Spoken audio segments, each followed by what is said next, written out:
सभी युवा साथियों, आप सबको मेरा नमस्कार। साल 2026 का आरंभ आपके जीवन में नई खुशियों का आरंभ कर रहा है। इसके साथ ही जब वसंत पंचमी कल ही गई है, तो आपके जीवन में भी ये नई वसंत का आरंभ हो रहा है। आपको ये समय संविधान के प्रति अपने दायित्वों से भी जोड़ रहा है। संयोग से इस समय देश में गणतंत्र का महापर्व चल रहा है।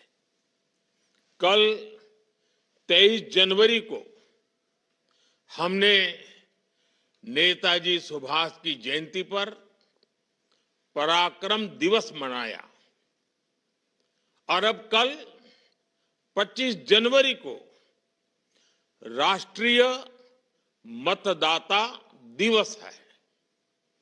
फिर उसके बाद 26 जनवरी को गणतंत्र दिवस है। आज का दिन भी विशेष है। आज के ही दिन हमारे संविधान ने जन गण मन को राष्ट्रीय गान और वंदे मातरम को राष्ट्रीय गीत के रूप में अपनाया था। आज के इस महत्वपूर्ण दिन देश के 61,000 से ज्यादा नौजवान जीवन की नई शुरुआत कर रहे हैं। आज आप सबको सरकारी सेवाओं के नियुक्ति पत्र मिल रहे हैं। ये एक तरह से नेशन बिल्डिंग का इनविटेशन लेटर है।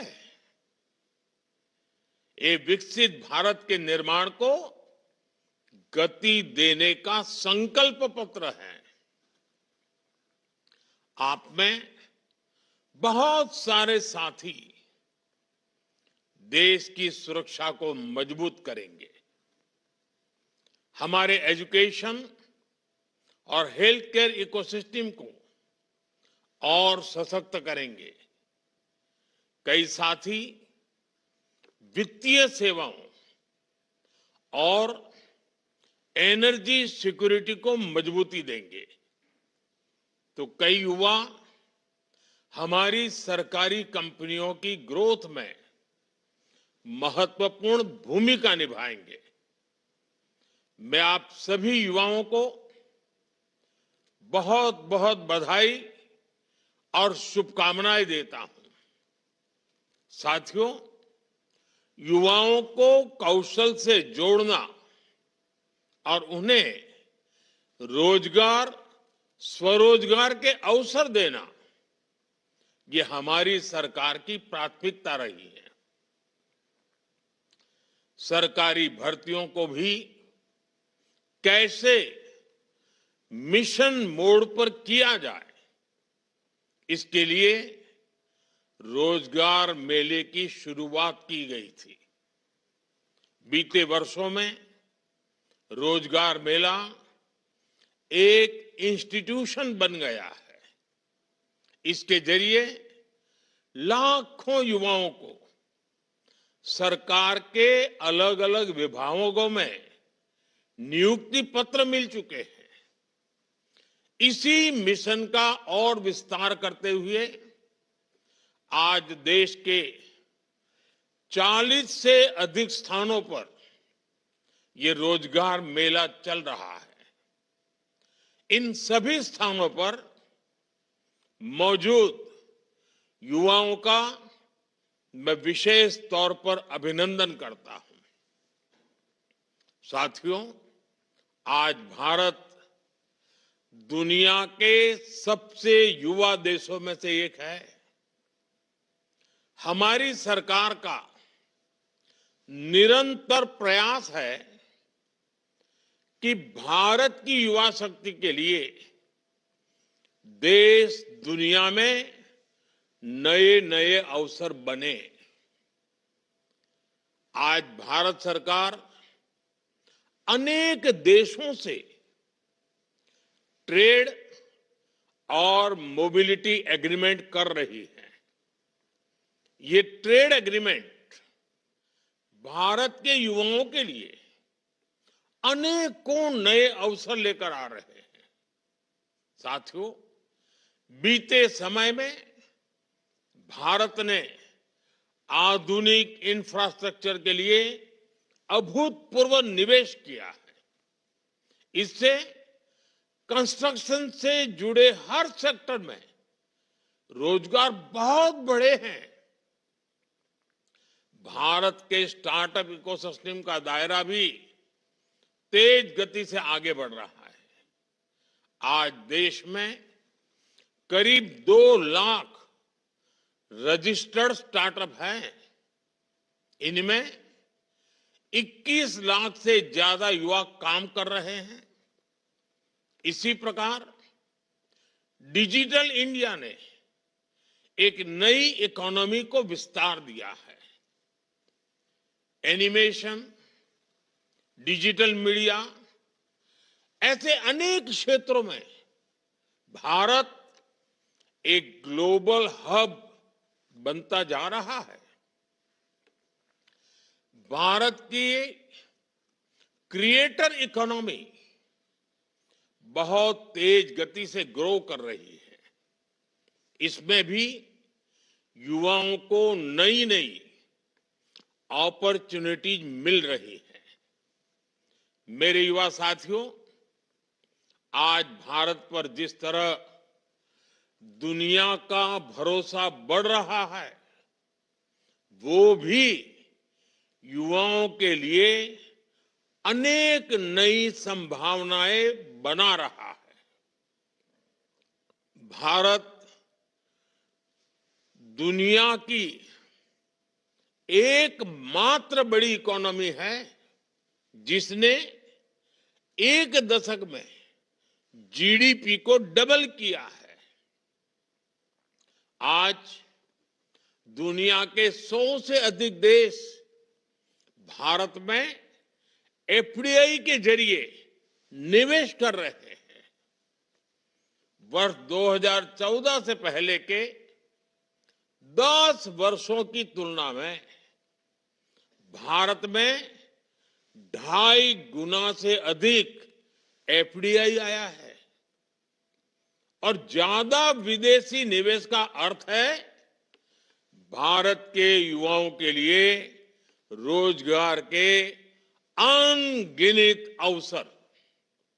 साथियों, आज भारत एक बड़ी मैन्युफैक्चरिंग पावर बनता जा रहा है।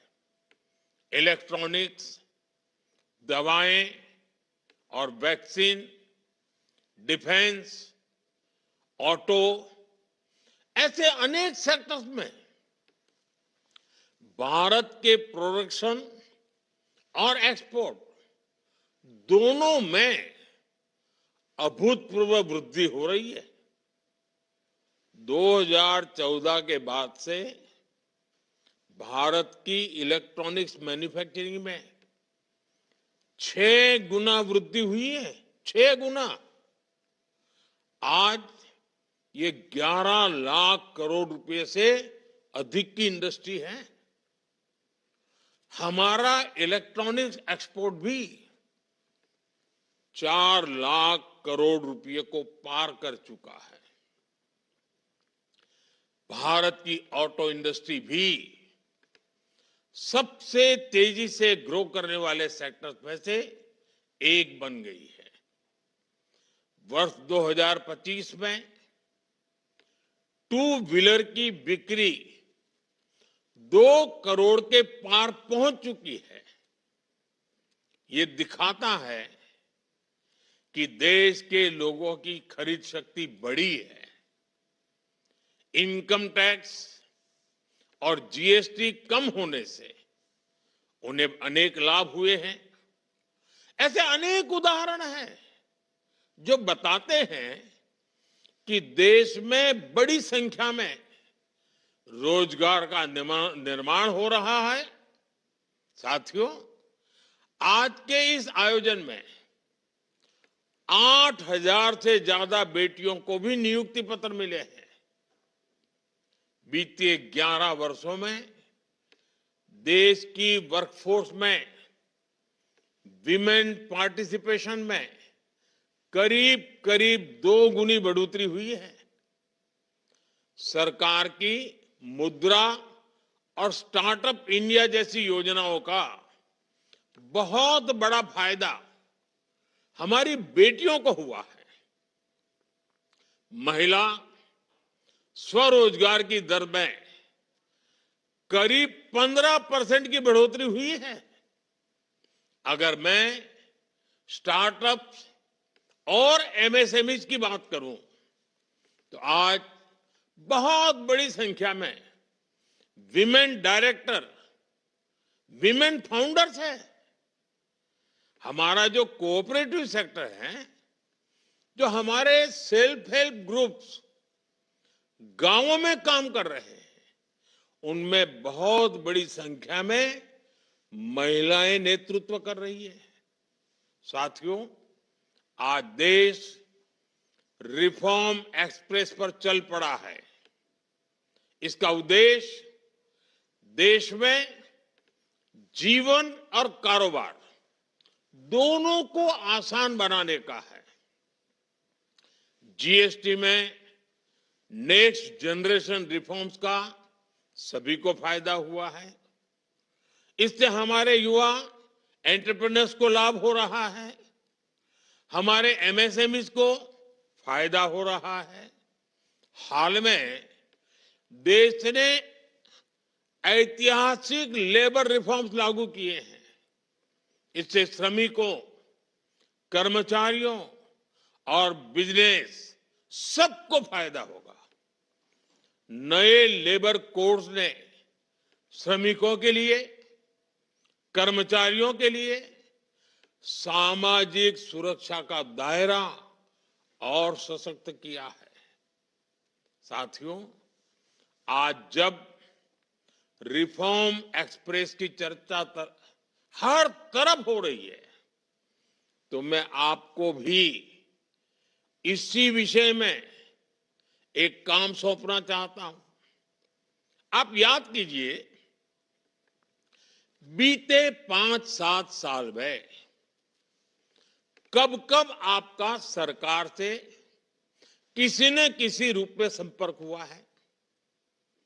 कहीं किसी सरकारी दफ्तर में काम पड़ा हो, किसी और माध्यम से संवाद हुआ हो और आपको इसमें परेशानी हुई हो, कुछ कमी महसूस हुई हो, आपको कुछ न कुछ खटका हो। जरा ऐसी बातों को याद करिए।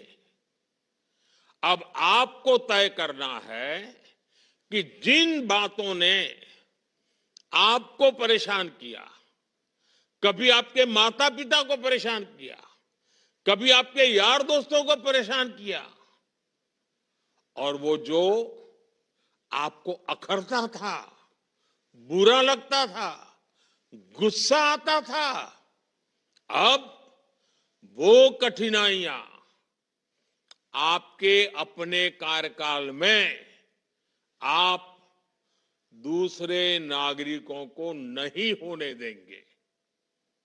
आपको भी सरकार का हिस्सा होने के नाते अपने स्तर पर छोटे छोटे रिफॉर्म करने होंगे।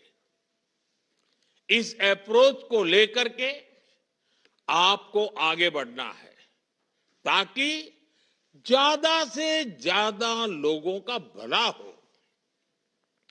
Ease of living, ease of doing business, इसको ताकत देने का काम जितना नीति से होता है, उससे ज्यादा स्थानीय स्तर पर काम करने वाले सरकारी कर्मचारी की नियत से होता है। आपको एक और बात याद रखनी है। तेजी से बदलती टेक्नोलॉजी के इस दौर में देश की जरूरतें और प्राथमिकताएं भी तेजी से बदल रही है। इस तेज बदलाव के साथ आपको खुद को भी अपग्रेड करते रहना है। आप आई गॉड कर्मयोगी जैसे प्लेटफॉर्म का जरूर सदुपयोग करें। मुझे खुशी है कि इतने कम समय में करीब 1.5 करोड़ सरकारी कर्मचारी आई गॉड के इस प्लेटफॉर्म से जुड़कर खुद को नए सिरे से ट्रेन कर रहे हैं, एम्पावर कर रहे हैं। साथियों, चाहे प्रधानमंत्री हो या सरकार का छोटा सा सेवक, हम सब सेवक हैं और हम सबका एक मंत्र समान है। उसमें न कोई ऊपर है न कोई दाएं बाएं है। और हम सबके लिए, मेरे लिए भी और आपके लिए भी, वो मंत्र कौन सा है? नागरिक देवो भव। नागरिक देवो भव के मंत्र के साथ हमें काम करना है। आप भी करते रहिए। एक बार फिर आपके जीवन में ये जो नई वसंत आई है, ये नया जीवन का युग शुरू हो रहा है और आप ही के माध्यम से 2047 में विकसित भारत बनने वाला है। आपको मेरी तरफ से बहुत बहुत शुभकामनाएं। बहुत बहुत धन्यवाद।